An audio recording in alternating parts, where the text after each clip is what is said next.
or Bushy. He apparently fired all of the 8 shots in the magazine of a .22 caliber revolver.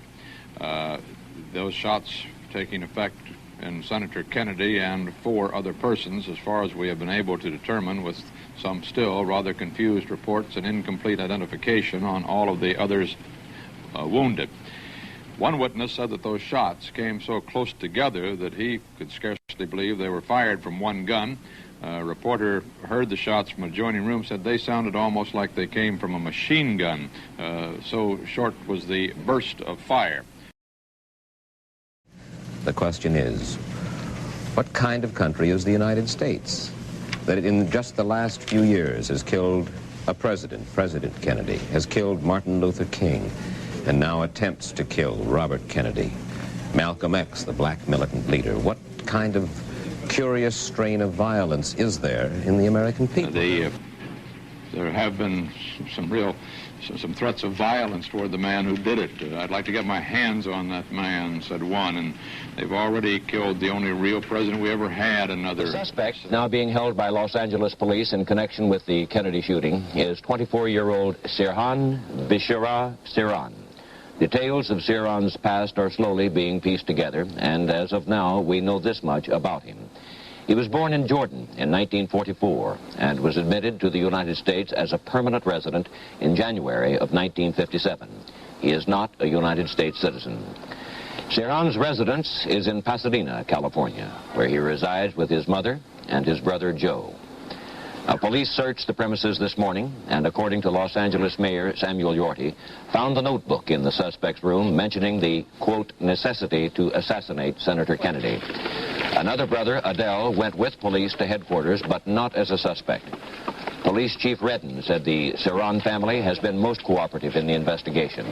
Well, we know very little bit. He's been non-communicative, and he hasn't been very helpful. He hasn't told the family about what he's been up to at all, so we don't know anything more than you do. Yeah. Was he politically oriented at all? Not a bit. This is what's perplexing about it. He didn't profess any particular interest in things political? No. I describe him as a wonderful boy, an example for anybody. He seemed very quiet, what you might call clean cut. He certainly didn't seem like the kind that would do it.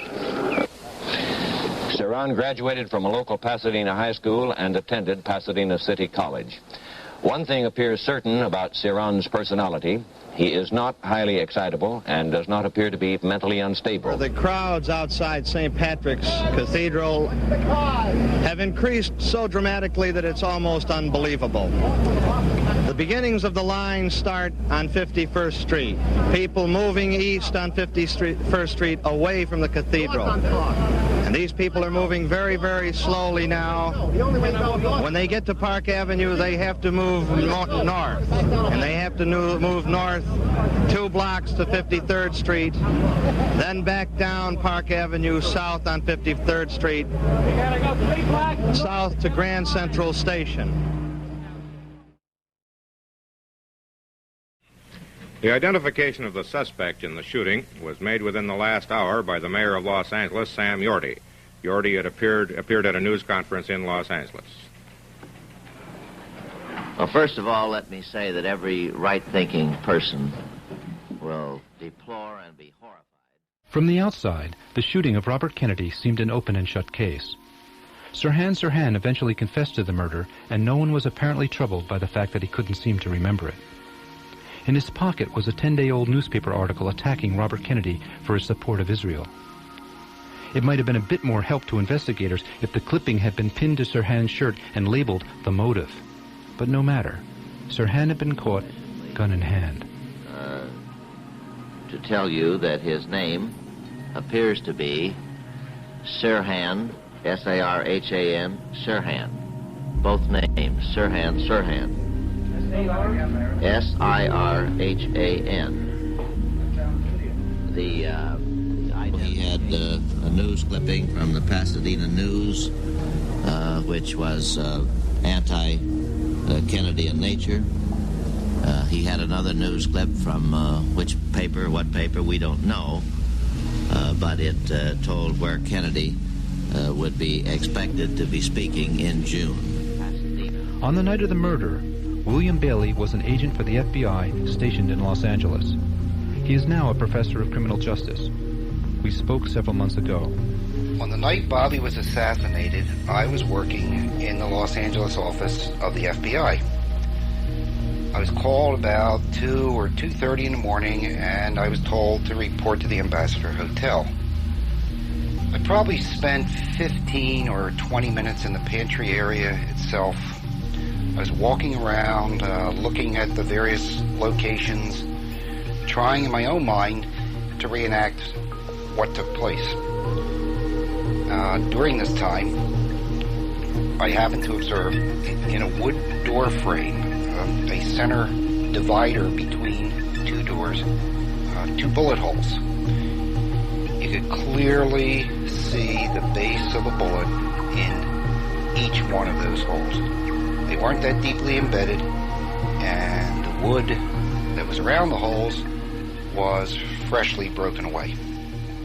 Bailey's description of the hotel pantry would at first seem to carry no special significance. He went to the scene of a shooting and saw bullet holes. Quite a few others had as well. In fact, photographs were taken of police officials and others pointing proudly to bullet holes in the walls and ceiling. But by the next day, it was known that 5 bullets had been recovered from the 5 wounded bystanders, and that Kennedy had been struck 3 times with another bullet passing through his suit jacket.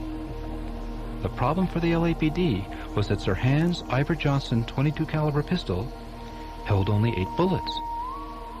Thus, for only a single gun to be firing, there could be no extra bullet holes in the walls and ceiling.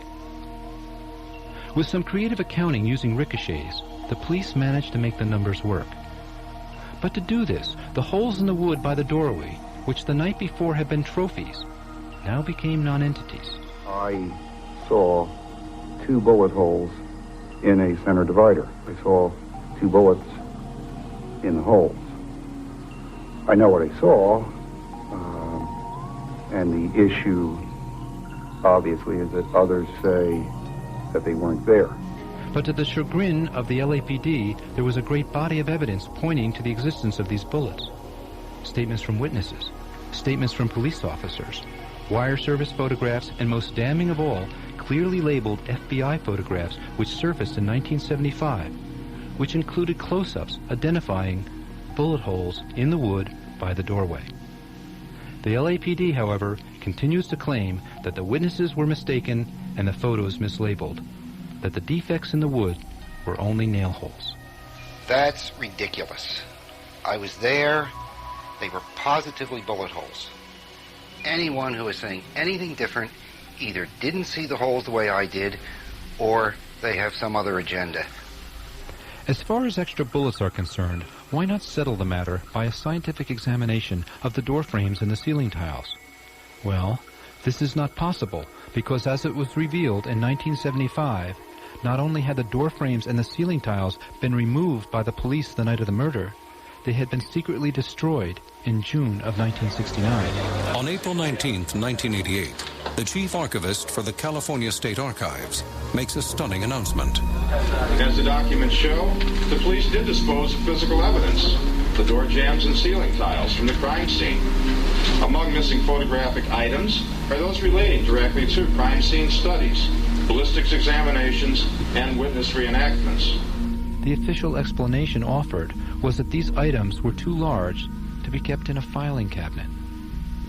Thus, in one of the most important murder investigations in the nation's history, the Los Angeles police asked us to believe that a few pieces of wood and several ceiling tiles were too much trouble to store away. Everything that was used to convict Sirhan was preserved. Those things that had no evidentiary value, those are some of the things that were destroyed. There's no real explanation for it, except that you need room, and so you say, hey, we don't need these anymore, let's dump them. And people dump them. Most people, unless you're a real string saver, you go through your garage and say, I got to get rid of some of this junk.